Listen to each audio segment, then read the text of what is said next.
vrijeme kišovito. Prolazimo kroz Čaparik. Idemo gore na kafu u Vagabundo. Saobraćaj nije gust. Negdje oko koliko na prvoj jutarnjoj kafi? 11:30, ja? Da. Evo vidite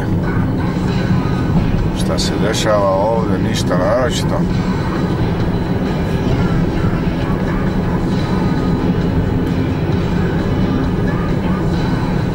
Promjena nema. Nema promjena.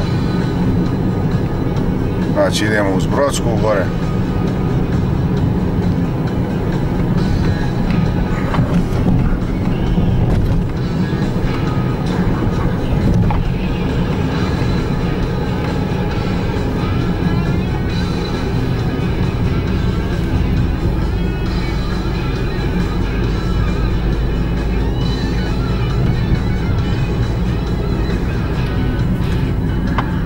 Ležeći policajci, zbog brzine.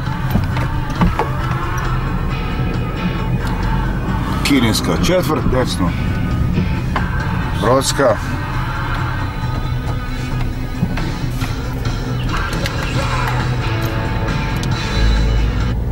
Šta je desno? Reši glazbu. Upravo prolazimo gore prema Vagabundu.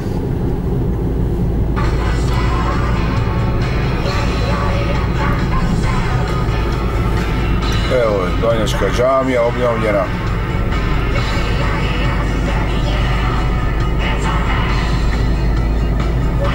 Dom penzionera. Da, dom penzionera s ove strane. To je i danas. Da. Približavamo se Vagabundu s lijeve strane. Zabranjeno.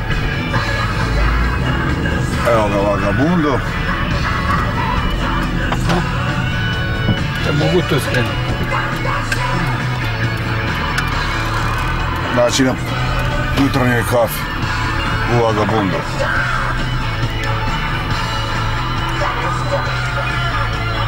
Parkiranje.